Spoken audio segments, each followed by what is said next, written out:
से शीट्स आपको मिलेंगे अराउंड 20। इन 20 शीट्स के अलावा GIF वोकैब बहुत सारे हैं, करीबन 100 सुपर GIF वोकैब है। उसके बाद आपके कंफ्यूजिंग वर्ब्स है, कंफ्यूजिंग नाउन, कंफ्यूजिंग एडजेक्टिव है, ये सारे आपको साथ ही साथ मिल जाएंगे। ये सारा कंप्लीट 1 से लेकर 20 तक मैं आपको लाइव कराऊंगी। और इसमें आप देखोगे कि बहुत सारे वोकैबलरी होंगे, जो वोकैबलरी आपके इडियम्स एंड फ्रेजेस के अलावा वन वर्ड सब्स्टिट्यूशन और सिनोनिम पे होंगे। लेकिन लास्ट में आप देखोगे, आखिरी में मैं आपको 23, 24, 25 के लगभग से 45 तक, यानी हर शीट में करीबन 20 इडियम्स एंड फ्रेजेस होंगे। ठीक है, तो चलो आज मैं आप लोग को सबसे पहले शुरुआत कराती हूं इडियम्स एंड फ्रेजेस से। आप देखो इडियम्स एंड फ्रेजेस हम कैसे करेंगे और किस तरह से सोच के करेंगे। चलिए सुनो, आ जाओ सबसे पहले 23 पे। 23 और वेन, मैं आपको एक वेन सिखा दूं पहले, उसके बाद टॉफी नोस्ट में आती हूं। देखो कभी ऐसा होगा ना कि बाय चांस उसका कोई रूट नहीं हो, अगर आपको रूट नहीं मिले तो आप उसको सोच के किसी चीज से रिलेट कर दो। अब जैसे मैं आपको एक सेंटेंस देती हूं, she is when in when. मैं आपको एक सेंटेंस लिखवाती हूं, she is when in when, और दोनों आपको मीनिंग पता चल जाएगा। अब मैं आपको इससे रिलेट करके दिखाती हूँ। आप कई बार लड़कियों का पीछा करते हो ना, कॉलेज तक जाओगे, फिर उसको जब छुट्टी होगी तो कॉलेज से फिर उसको घर छोड़ने जाते हो, है ना, उसके पीछे पीछे। और उसके बाद जब वो घमंड खाती है तो फिर क्या कहते हो आप, पता नहीं किस बात का घमंड है। नहीं, यही बोलते हो ना, पता नहीं किस बात का घमंड है, बेकार बात का घमंड करती है, बिना बात का घमंड खाती है। क्या कहते हो, बिना बात का, बिना बात का, बिना बात का घमंड खाती है। देखो वेन का दो मीनिंग है, एक तो बिना बात का uselessly, without any reason, futile. अगर कोई बहुत मेहनत किया और अगर कामयाब नहीं हुआ, कहेगा I worked hard in when, बिना बात का इतना मेहनत किया था। और अगर कोई घमंड खाता है तो कहोगे यार वो घमंडी है, शी इज वेन। तो मैंने क्या कहा, बिना बात का घमंड खाती है, she is when in when. ऐसे ही वेन लोगों को हम टॉफी नोस्ट भी कहते हैं, ऐसे ही वेन लोगों को हम टॉफी नोस्ट भी कहते हैं। यानी वेन का दो मतलब है, घमंडी, बिना बात का, घमंडी बिना बात का। मैंने क्या कहा, she is when in when, she is when in when. वो घमंडी है बिना बात का। वेन का मतलब बिना बात का और वेन का मतलब घमंडी। घमंडी का सिनोनिम कितना देखो, arrogant, haughty, supercilious, on high horse. एक और लिख सकते हो कंसीटेड। मैं सब ये सारा आपको मेरे हाथ का लिखा हुआ भी मिल जाएगा। आपको दो शीट मिलेगा। जिस दिन मैं पढ़ाने वाली रहूंगी उस दिन आपको पहला शीट मिलेगा, ठीक है। और जब मैं ये 45 वर्ड्स पूरा खत्म कर दूंगी तो उस दिन फिर आपको दूसरा शीट मिलेगा जो मेरे हाथ का लिखा हुआ होगा, ठीक है। ठीक है, चलो ध्यान से सुनो। मैंने क्या कहा, घमंडी बिना बात का, she is when in when. When का मतलब, अब ऐसा सोचो ना यार, बहुत अपने आप को सुपर समझती है। क्या बोलोगे, अपने आप को बहुत सुपर समझती है, सुपर समझती है, सुपर समझने वाला, सुपरसीलियस।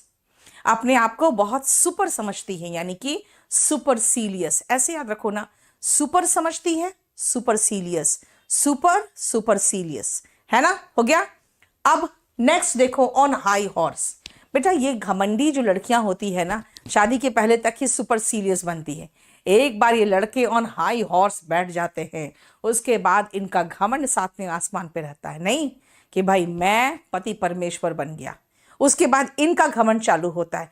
मैंने आपको रिलेट कराया कि जैसे ये ऑन हाई हॉर्स बैठते हैं यानी घोड़ी पे सवार होते हैं, फिर घमंडी हो जाते हैं। ऑन हाई हॉर्स घमंडी, सुपरसीलियस घमंडी, कंसीटेड, एरोगेंट, हॉटी, ये सब है टॉफी नोस्ट और वेन का सिनोनिम। फिर कितने हो गए सिनोनिम देखो, vain, toffee nosed, arrogant, conceited, haughty, supercilious on high horse, सब का मतलब हो गया घमंडी। देखो क्लियर। टॉफी नोज हम ऐसे भी कहते हैं यार, बड़े नखरे करता है ना। टॉफी नोज का मतलब ये भी होता है बहुत नखरे करने वाला। तो टॉफी नोज का याद रखना, अपने आप को सुपर समझने वाला तो हो ही गया, लेकिन नखरे करने वाले को स्नॉबिश कहते हैं। और फैस्टिडियस बेटा वन वर्ड सब्स्टिट्यूशन में कई बार आया है। जिनको खुश करना मुश्किल है, hard to please, hard to please, जिन्हें खुश करना मुश्किल है। फैस्टिडियस का मतलब होता है हार्ड टू प्लीज, जिन्हें खुश करना मुश्किल है। फैस्टिडियस का मतलब होता है हार्ड टू प्लीज, जिन्हें खुश करना मुश्किल है। क्लियर। अब आओ, टॉफी नोट्स से शुरू किया था हमने, लेकिन बीच में एक वोकैब भी आ गया है, परटर्ब। बेटा देखो, मैं दो तरीके से कराती हूँ, एक तो रूट से कराती हूँ और कहती हूँ किसी से रिलेट कर दो या कुछ इमेजिन कर लो। अब देखो यहाँ पे परटर्ब को रिलेट कर सकते हो कैसे, परटर्ब डिस्टर्ब, परटर्ब डिस्टर्ब, टर्ब टर्ब, है ना, डिस्टर्ब परटर्ब, यानी सिनोनिम है। परटर्ब का मतलब ही होता है डिस्टर्ब, परटर्ब डिस्टर्ब, ऐसे सोचो। क्लियर। आओ next, apple of one's eye. आपकी माँ क्या कहती है, मेरा बेटा तो मेरी आंखों का तारा है। ही is the apple of my eyes. क्या वो कहती हैं, मेरा बेटा मेरे आंखों का तारा है। My son is the apple of my eyes, मतलब आंखों का तारा, बहुत प्यारा। अगर आप अपनी माँ के आंखों का तारा हो, इसका मतलब है you are the apple of her eye. Remember, कुछ लोग कहते हैं मैम तारा बोल रहे हो, यहाँ एप्पल लिख रहे हो। बेटा इडियम्स एंड फ्रेजेस में एग्जैक्ट ट्रांसलेशन नहीं होता। इडियम्स एंड फ्रेजेस में देखो एग्जैक्ट ट्रांसलेशन नहीं होता है। चलो नेक्स्ट आओ, एप्पल पाई ऑर्डर, मतलब इसमें खाली वर्ड याद रखो ऑर्डर। खाली वर्ड क्या याद रखोगे, ऑर्डर। ऑर्डर का मतलब एकदम ऑर्डर में, भाई मुझे सब कुछ एप्पल पाई ऑर्डर में चाहिए, मुझे इस रूम में सब कुछ एप्पल पाई ऑर्डर में चाहिए।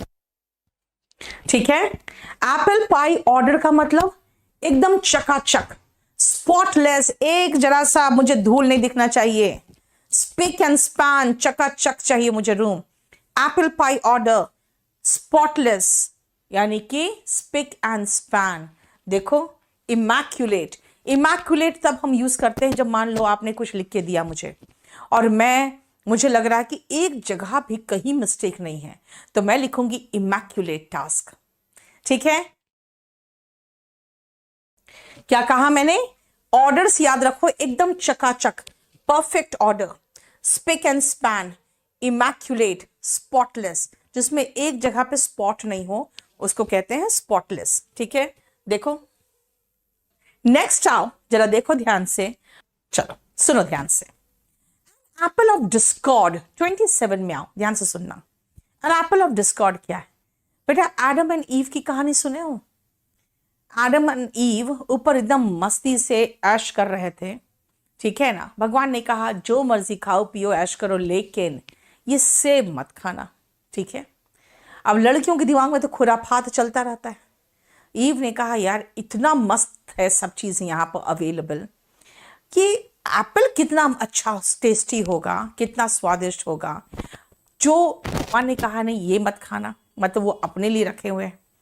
तो ईव ने कहा एडम को कि मैं तो वो एप्पल मुझे चाहिए, भगवान ने जो एप्पल मना किया मुझे वो एप्पल चाहिए। अब प्यार में लड़के मूर्खता तो कर जाते हैं, इससे बेटा अगर आप कभी प्यार में मूर्खता कर लो तो अपने आप को गरियाना नहीं, क्योंकि आपके जेनेटिक डिसऑर्डर है ये, है ना। एडम से के ज़माने से ही ये मूर्खता करते आ रहे हो आप लोग। ठीक है, एडम ने कहा ठीक है जैसा तुम बोलो, है ना, मैं तो तुम्हारे प्यार में पागल हूँ। वो जाके सेब उठा के लाके ईव को दे दिया।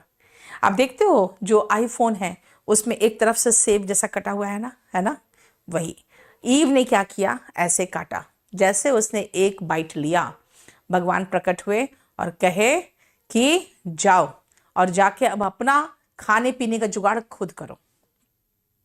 ठीक है, बस सारी समस्या की जड़, सारी समस्या जितनी समस्याएं हुई उसका जड़ कौन था। अब बिल्कुल मत कहना ईव है ना, बिल्कुल मत कहना ईव, क्योंकि ये भी कहना मना है, चाहे कुछ हो जाए लड़कियों को दोष मत देना। सारी समस्याएं की जड़ जो था वो सेब था, यानी जितना प्रॉब्लम हुआ सेब की वजह से हुआ, यानी फसाद का जड़ कौन? Apple of discord. जैसे Kashmir is an apple of discord between India and Pakistan, है ना। एप्पल एंड ऑफ डिस्कॉर्ड का मतलब होता है जो झगड़े का कारण हो, ठीक है। आफ्टर वंस ओन हार्ट, इसका मतलब मेरा दिल जिस चीज पे फिदा है ना, कि जिस दिल पे फिदा है नहीं, जिस चीज पे फिदा है, इसका मतलब है कि तुम्हें भी वो चीज पसंद है। कई बार ऐसा होता है ना कि कोई चीज किसी को पसंद है, आपको भी पसंद है। कई बार आप जबरदस्ती दिखाना चाहते हैं, अरे तुम्हें भी यही चीज पसंद है, मुझे भी ये बहुत पसंद है, जबकि पसंद हो चाहे नहीं हो, लेकिन कह देते हो मुझे भी ये चीज पसंद है। क्यों? क्योंकि आप ये बताना चाहते हो कि oh you are after my own heart, मतलब जो चीज मेरे पसंद की चीज है तुम्हें भी वही पसंद है, of the same liking, of the same taste. Clear? अब बुल इन चाइना शॉप, तुम लोग जरूर होते हो बुल इन चाइना शॉप, है ना। इन लड़कों को दे दो कि बेटा जरा खाना पीना, मेहमान आने वाले हैं, जरा इसको संभालना, ये टेबल जो है इसको संभालना। तो मतलब क्या कर दिया आपने? आपने बुल को चाइना शॉप में छोड़ दिया, पूरा सत्यानाश वो जरूर करेंगे। समझ में आया? बुल का मतलब होता है क्या? सांड। और चाइना शॉप ऐसे सोचो ना जैसे चीनी मिट्टी का बना हुआ सामान हो, ऐसे इमेजिन करो कि चीनी मिट्टी के बने हुए सामान है, वहां पे हमने सांड को छोड़ दिया, क्या तबाही मचाएगा? वही बुल इन चाइना शॉप, है ना। जैसे कि क्यों ओमिक्रॉन केस से इतना डर है सरकार को? सरकार ने देख लिया है कोविड का सेकेंड लहर, उनको पता है अगर इंडिया में ओमिक्रॉन आ गया it will be a bull in china shop. क्यों? इतनी घनी आबादी है यहाँ पे इंडिया में, और ये हाईली इन्फेक्टिव वेरिएंट है ना, बहुत ज्यादा infection, 6 times more than delta कह रहा है इसको। तो इसका मतलब इंडिया में जैसे आएगा it will be a bull in china shop, यानी कि बहुत ज्यादा घातक, बहुत परेशानी कॉज क्रिएट करेगा वो, है ना, सारा सत्यानाश कर देगा वही। To take the bull by the horn, इसलिए सरकार पूरी तरह से प्रिपेयर्ड हो रही है, हर तरह से चुस्त दुरुस्त सब तरफ से। क्यों? Because the government knows it will have to take the bull by the horn. Bull का मतलब सांड, उसका हॉर्न मतलब सिंग। अगर सिंग पकड़ के आगे में बुल का खड़ी हो जाऊं, उसका मतलब भाई इतनी बड़ी मुसीबत 500 केजी का, और मैं सामने से मुकाबला कर रही हूं, तो मैं क्या कर रही हूं? I am taking the bull by the horn, यानी कि सामने से मुकाबला करना। देखो, ठीक है बेटा, स्पोकन इंग्लिश के लिए ये है बुक, याद रखना। और स्पोकन इंग्लिश वाले जो यहां हल्ला मचा रहे स्पोकन का कुछ बताओ, तो याद रखना स्पोकन का रात को 8:30 बजे आओ, 8:30 बजे मैं स्पोकन का आपको कराऊंगी, अभी नहीं, ठीक है। अभी मैं सिर्फ एग्जामिनेशन ओरिएंटेड पढ़ा रही हूं बेटा। चलो नेक्स्ट आओ, red rag to the bull. Rag का मतलब बेटा चिथड़ा होता है, रैग का मतलब चिथड़ा होता है, ठीक है, कपड़े का टुकड़ा। रेड रैग यानी कि कलर, लाल रंग का कलर अगर आप किसी बुल को दिखाते हो तो क्या माना जाता है? कि सांड बिल्कुल गुस्से में आ जाता है ना। वही तो red rag to the bull है। इसका मतलब है अगर मान लो किसी को कुछ ऐसा बताए आप कि वो चिढ़ जाए और गुस्सा में आ जाए, that is showing red rag to the bull. So red rag to the bull का मतलब है that makes one angry. Red rag to the bull का मतलब है दैट मेक्स वन एंग्री, जो आपको गुस्सा दिला दे, है ना। कई बार ऐसा होता है कि आप कभी घर जाके कहते हो कि नहीं मुझे ये चाहिए ही चाहिए, आपके पापा गुस्से में आ जाते हैं, है ना। That means you just show red rag to the bull, you make him angry. आ जाओ next, cock and bull story. Office में एंटर किया, सामने बॉस, आधा घंटा लेट हूं, दिमाग में ही आप कॉक एंड बुल स्टोरी बनाना शुरू कर देते हो, है ना। You just cook cock and bull story and give false excuses, lame excuses to your boss, यानी कहानी बनाना शुरू कर देते हो। तो वो क्या कहेंगे? I don't want to listen to any cock and bull story, मैं मन गढ़ंत कहानी नहीं सुनना मुझे। कई बार मैं भी क्या करती हूं, अब बेटा कहता है कहानी सुनाओ, दिमाग में जो कहानी बनाया सुना दिया। I just cook up Kock and bull story, यानी कि मन गढ़ंत कहानी, समथिंग स्टोरी जो फॉल्स होगा, या ऐसा एक्सक्यूज बहाना, जैसे मैंने बॉस का नाम लिया, जो फॉल्स होगा। देखो नेक्स्ट आओ, हम लोग आज सिर्फ ईडियम्स कर रहे हैं, हम लोग सिर्फ आज ईडियम्स करेंगे, नेक्स्ट क्लास में वो क्या करेंगे, ठीक है। नेक्स्ट आओ मैन, अब मैन पर आते हैं, और याद रखना अगर महिला के लिए यूज कर रहे हैं तो ये सारे मैन वुमेन बन जाएंगे। महिला होगी तो वुमेन ऑफ लेटर्स कहलाएगा, वुमेन ऑफ सब्सटेंस कहलाएगा, वुमेन ऑफ मीन्स कहलाएगा। लेकिन अगर पुरुष के लिए यूज कर रहे हो, कैसा पुरुष? पढ़ा लिखा व्यक्ति। अगर व्यक्ति पढ़ा लिखा है तो कहेंगे मैन ऑफ लेटर्स, क्योंकि लेटर्स का मतलब बेटा 3 चीजें हैं।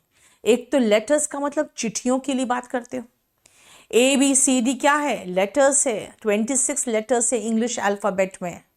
और तीसरा लेटर्स का मतलब लिटरेचर होता है। पुराने जमाने में साइंस नहीं था, क्या था? सिर्फ लिटरेचर था, और यही लिटरेचर पढ़ के, वेद पुराण पढ़ के लोग पढ़े लिखे कहलाते थे, है ना। तो मैन ऑफ लेटर्स का मतलब हो गया पढ़ा लिखा व्यक्ति।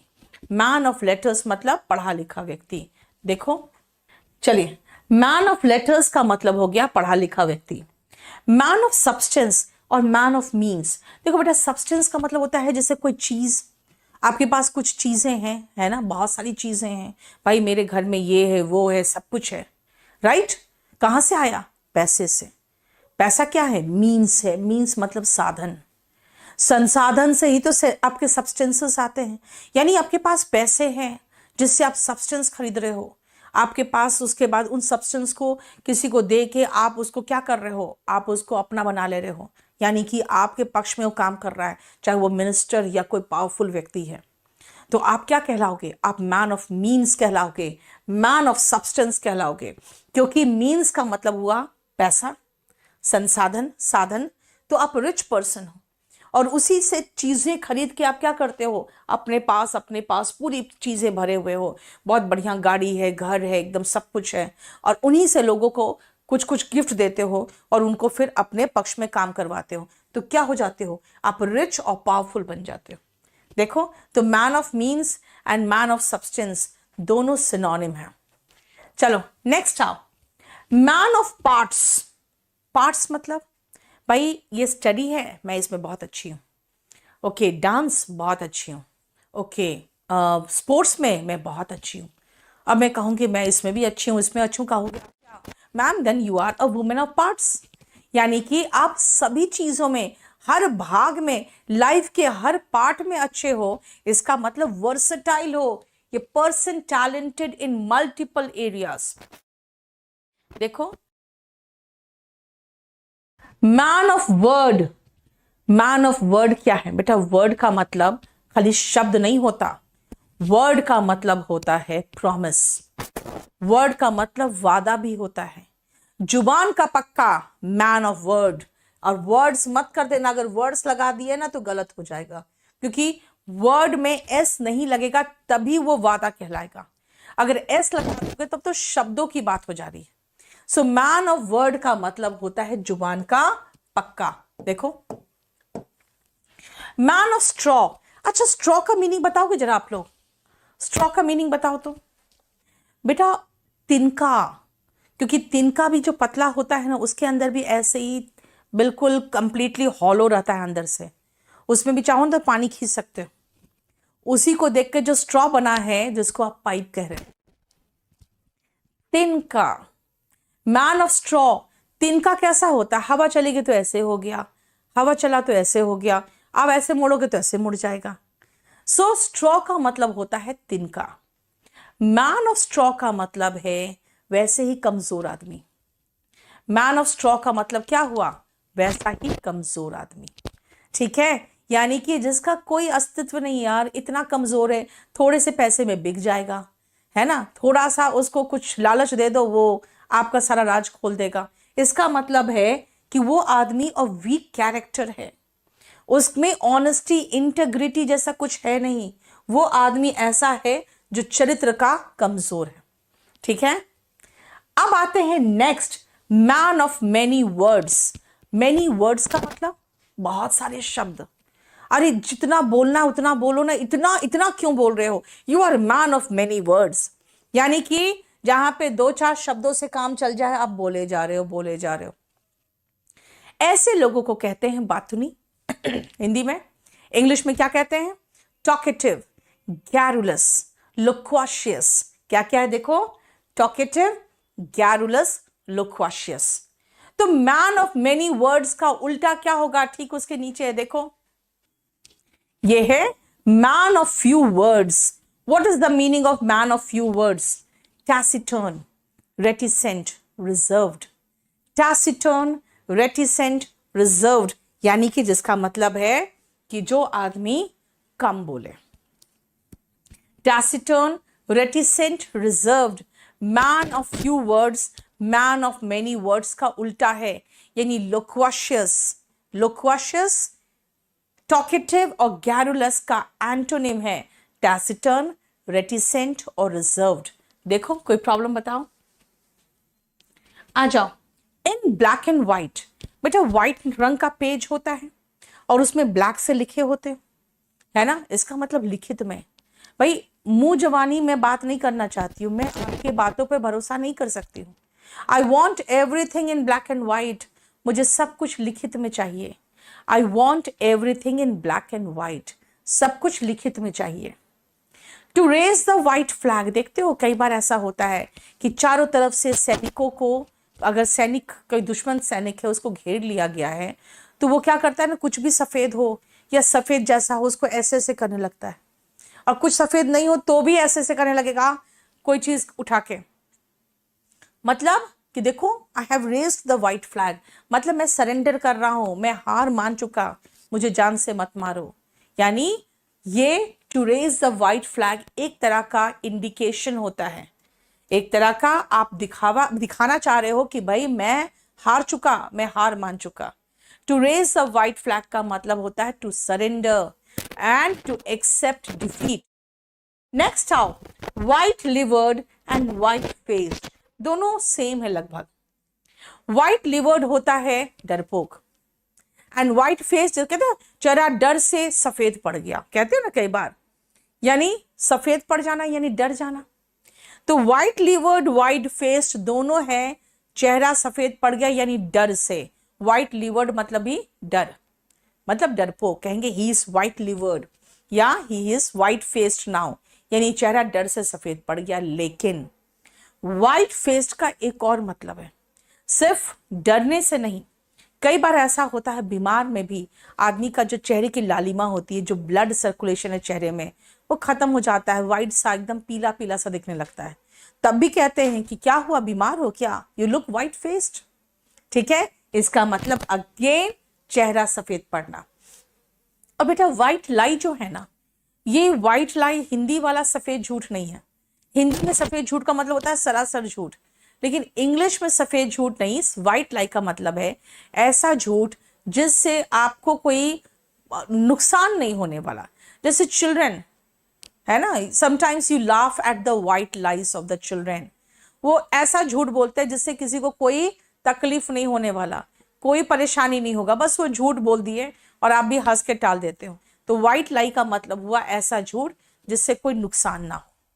आज मैं आपको उन वोकैबुलरी जो रूट से बना हुआ है।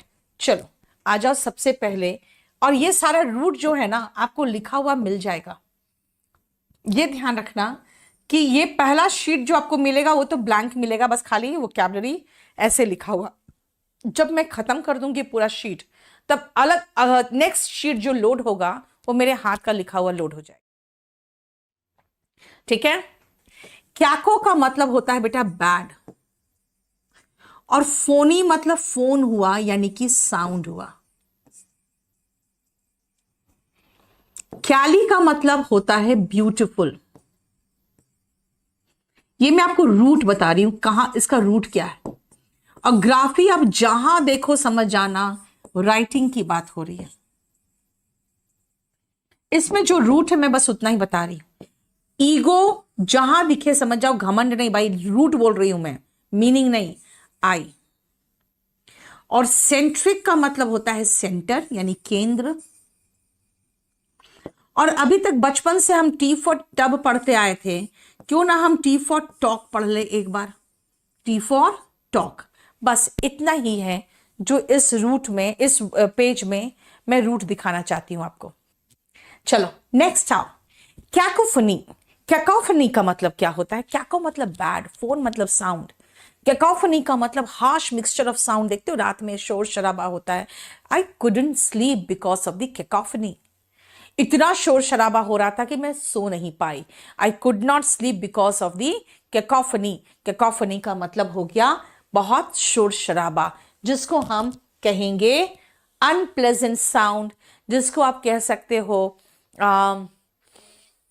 पैंडिमोनियम, है ना, केओस, कंफ्यूजन, नॉइसी डिसऑर्डर, है ना। आप नॉइसी यानी नॉइज, अनप्लेजेंट साउंड का मतलब ही क्या हुआ?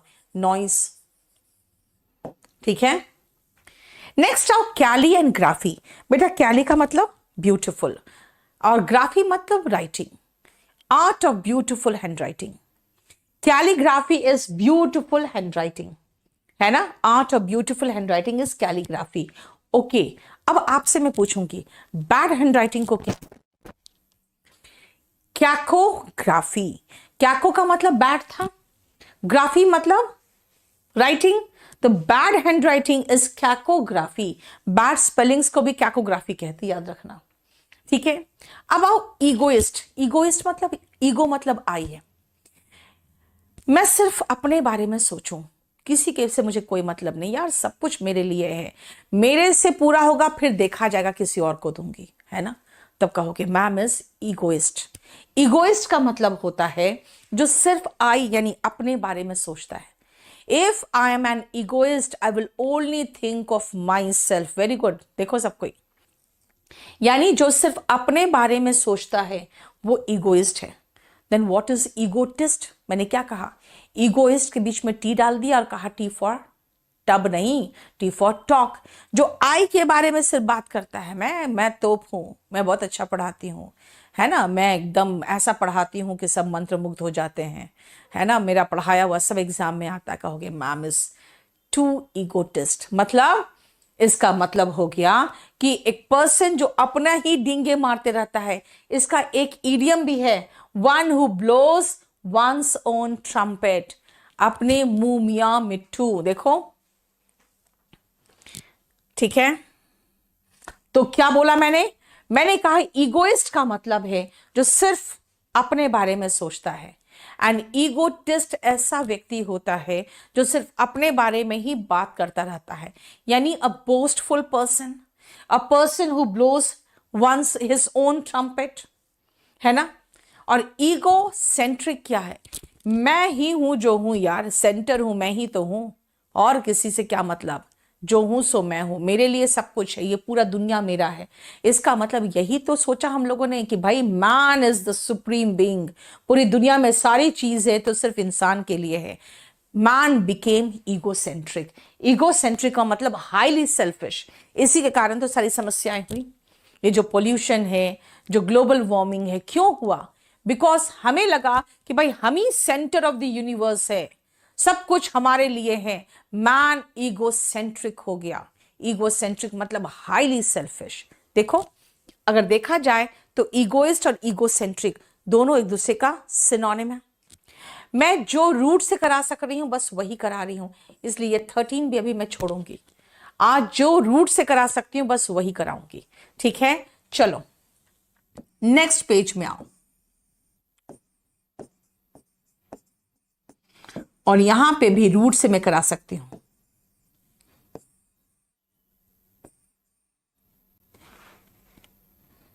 ठीक है,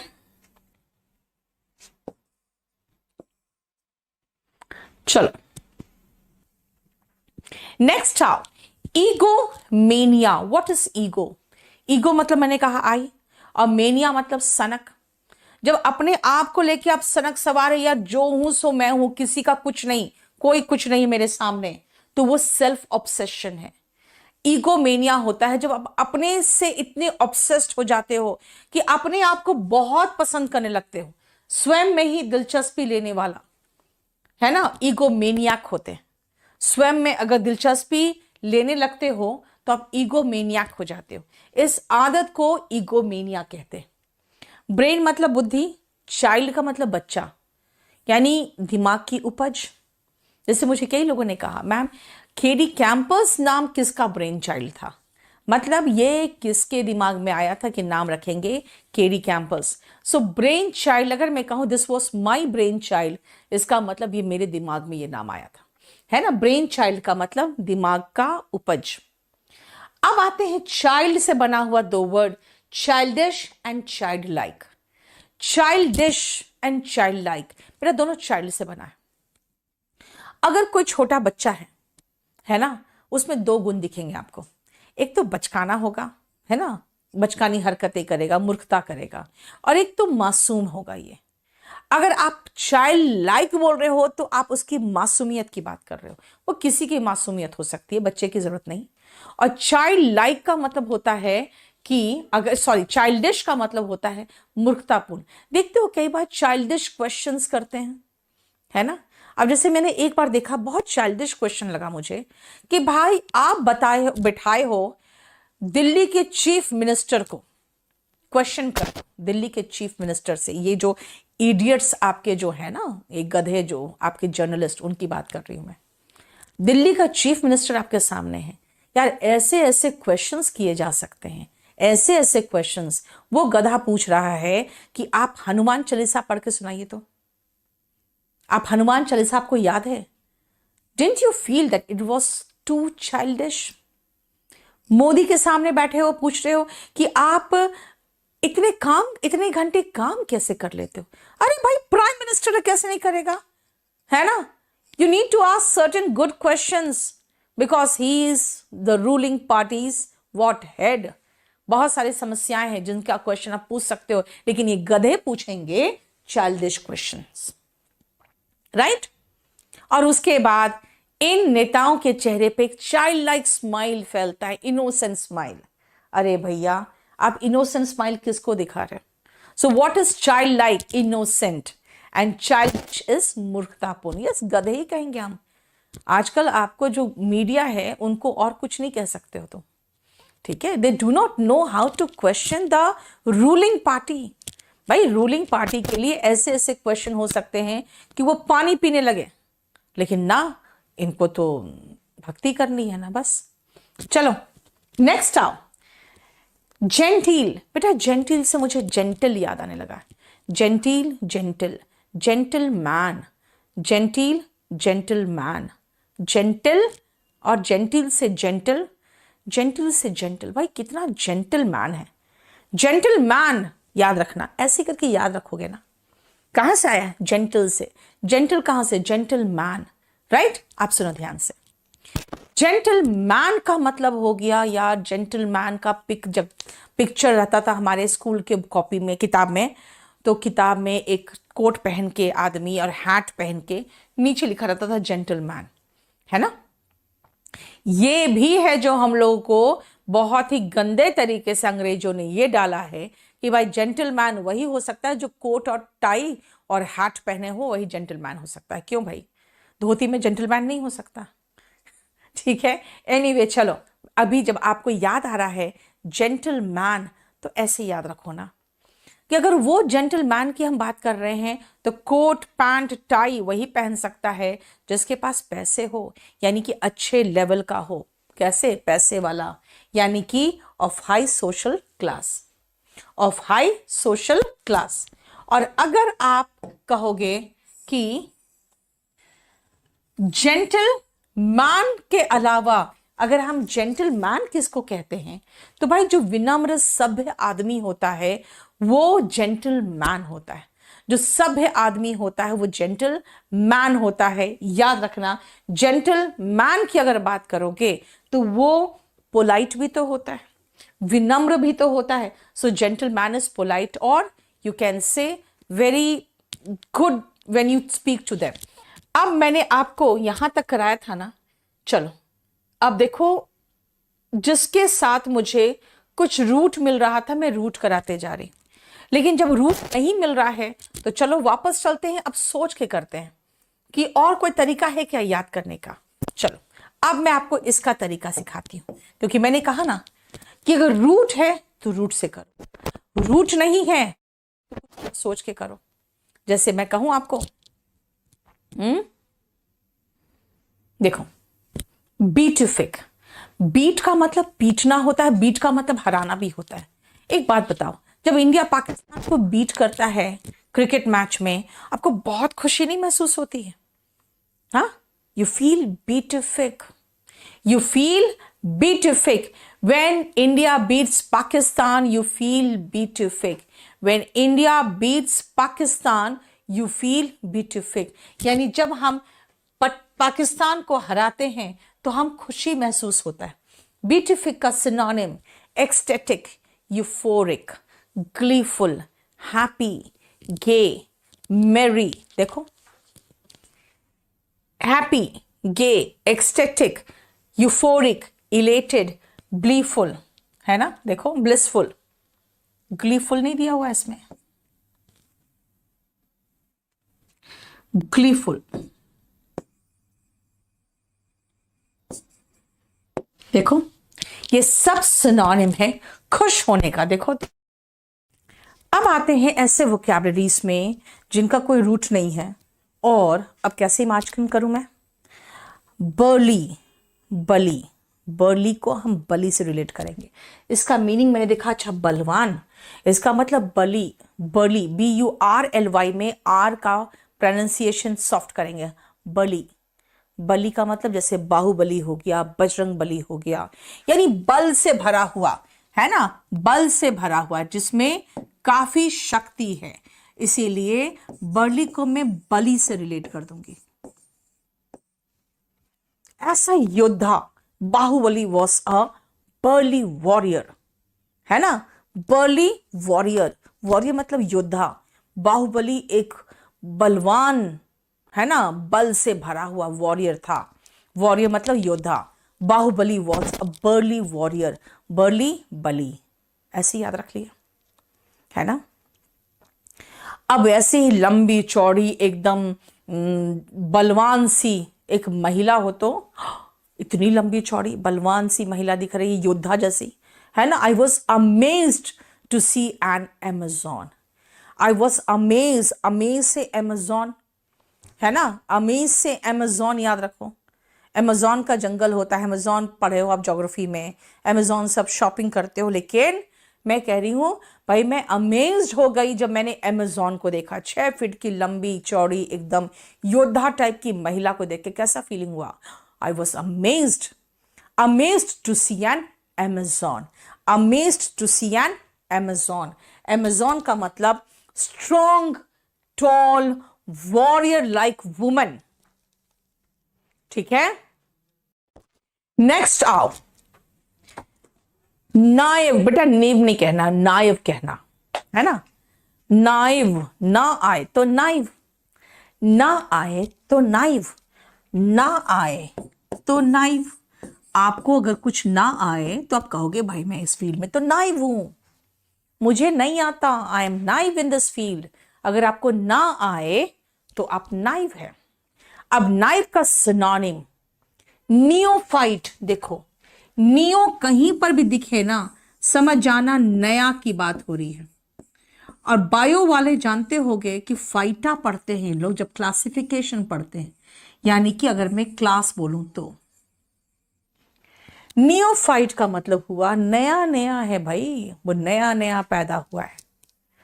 नियोफाइट का मतलब वो नया नया पैदा हुआ है, अभी नया नया क्लास है, नया नया क्लास में हो अभी आप, अब तो नियोफाइट हो, थोड़ा दिन रुको ना, है ना? अब अभी नए नए क्लास में आए हो ना, आप तो नियोफाइट हो। लो यही बोल दूं मैं कि थोड़ा दिन वेट करो, कैसे पढ़ा रही हूं मिल जाएगा आपको, समझ में आ जाएगा। अभी तो आप नए नए क्लास में आए हो, अभी तो आप नियोफाइट हो, है ना? नोविस, नोवाइस नहीं बेटा, ये नोविस है। कहते हैं जब नया नया कोई बिजनेस में आता है या किसी डिपार्टमेंट में आता है, उनमें कोई बुराई नहीं होती है, बाद में सीखता है कैसे रिश्वत लेना है, यानी शुरू शुरू में उसमें नो वाइस होता है, इसलिए वो नोविस कहलाता है। नो वाइस मतलब नोविस, है ना? टायरो, इनेप्ट, क्या लो, देखो नाइव ना आए तो नाइव, टायरो, इनेप्ट, कैलो, नियोफाइट, इनएक्सपीरियंस्ड, और कहेंगे यार ये तो कच्चा है, कुछ नहीं आता इसको। कच्चा से कच्चा आम याद रखो, कच्चा फल याद रखो।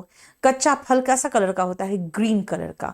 तो कहेंगे he is a green horn, चाहे ऐसे भी कह सकते हो, he is green in this field. Green का मतलब हो गया कच्चा, नहीं आता उसको कुछ। ठीक है, नेक्स्ट आओ। अब हम इंजीनियस को बेटा जीनियस से रिलेट करके पढ़ेंगे। ठीक है, चलो।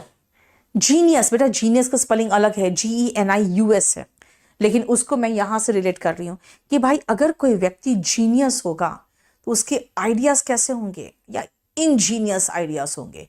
इंजीनियस आइडिया मतलब एकदम क्लेवर आइडिया, वो ऐसा आइडिया होगा कि उस पर काम करोगे तो जरूर सक्सेसफुल होगे। यानी जीनियस जो लोग होते हैं उनके आइडियाज जो देंगे ना, वो इंजीनियस आइडियाज देंगे। इंजीनियस का मतलब होगा स्किलफुल, क्लेवर, स्किलफुल और क्लेवर। इंजीनियस का मतलब होता है स्किलफुल, क्लेवर। ठीक है, बोलो कोई प्रॉब्लम यहां तक? नेक्स्ट आओ। अगर मैं कहूं कि भाई जो जीनियस लोग होते हैं ना, उनको छल कपट प्रपंच कुछ नहीं आता, वो बहुत इंजीनियस होते हैं। ग्राहम बेल को जानते हैं, उसके दो स्पेलिंग मूर्ख बना दिया था। वो टेलीग्राफ और टेलीफोन दोनों साथ में रिलीज करने वाले थे, ग्राहम बेल उस पर काम ही कर रहे थे। तब तक दोनों असिस्टेंट उसके टेलीग्राफ लेकर भाग गया और जाके वर्ल्ड को दिखा दिया, देखो देखो हमने टेलीग्राफ मशीन बनाया है ना। तो उन लोग क्या होते हैं, जो जीनियस लोग होते हैं ना, बहुत इंजीनियस होते हैं, जानते हो।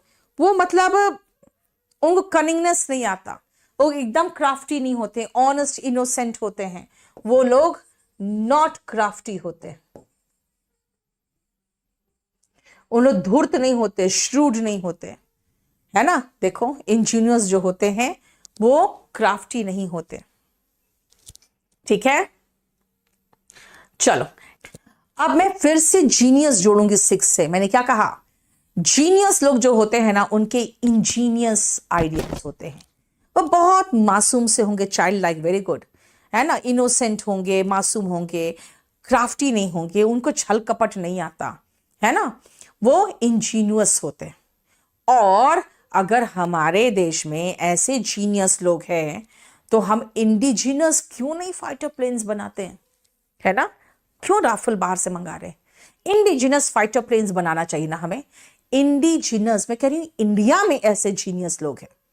जब इंडिया में ऐसे जीनियस लोग हैं तो इंडिजिनस फाइटर प्लेन्स बनाए ना हम। इंडिजिनस मतलब मूल, वहीं का, ओरिजिनेटिंग और अकरिंग नेचुरली, वहीं का। इंडिजिनस मतलब वहीं का, ओरिजिनल वहीं का।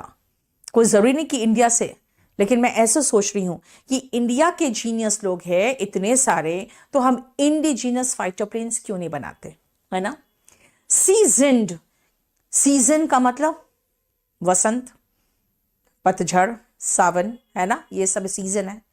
अब आपके फादर कई बार कहते हैं ना, हमने कई कई वसंत देख रखे हैं, तू मुझे मूर्ख बनाओगे, धूप में बाल सफेद नहीं किए। इसका मतलब काफी एक्सपीरियंस्ड हूं मैं, I am seasoned, experienced, past master, veteran, proficient, efficient, adept, deft. ठीक है, इन सबका एंटोनिम है वो, इन सबका एंटोनिम है एडेप्ट, डेफ्ट, तो उसका एंटोनिम है इनेप्ट। देखो, इनएक्सपीरियंस्ड है, यहां पे एक्सपीरियंस्ड है। Experienced, proficient, past master, veteran. Amitabh Bachchan को बॉलीवुड का वेटरन कहा जाता है। एडेप्ट, डेफ्ट, ये सब है क्या? प्रोफिशिएंट का सिनोनिम, जिसमें चाहो तो आप लिख सकते हो डेक्स्टरस और एड्रॉइड। ये आपको बाद में आएगा भी, क्योंकि वो रूट भी है। ठीक है, होड कहते हैं ना, और ये होड, ये दोनों एक साथ बता दूं मैं आपको। ऐसे देखो, एक लाइन में लिख सिखा दूंगी। होड ऑफ ट्रेडर्स, होड शुगर। देखो,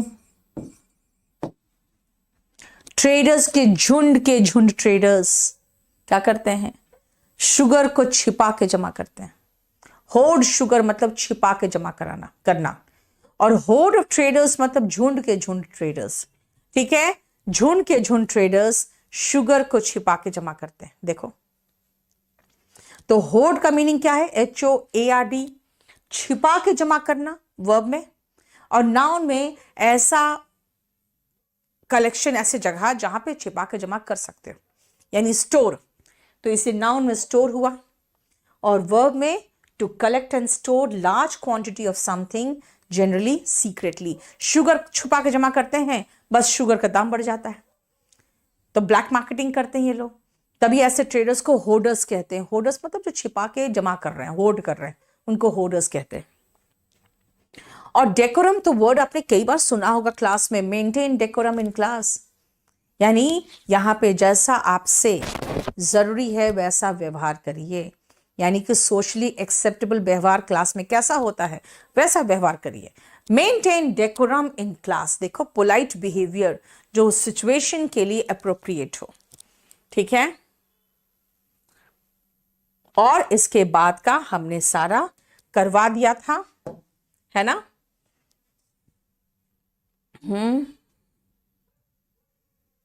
बस ये कंप्लीट, ये शीट हो चुका है। अब आपकी क्लास, नेक्स्ट क्लास परसों हम लोग फिर वर्ब से शुरू करेंगे, और जहां पर वर्ब में रोके हैं, और फिर हम लोग करेंगे कहां पे, वो कैप 2, है ना। चलो, थैंक यू।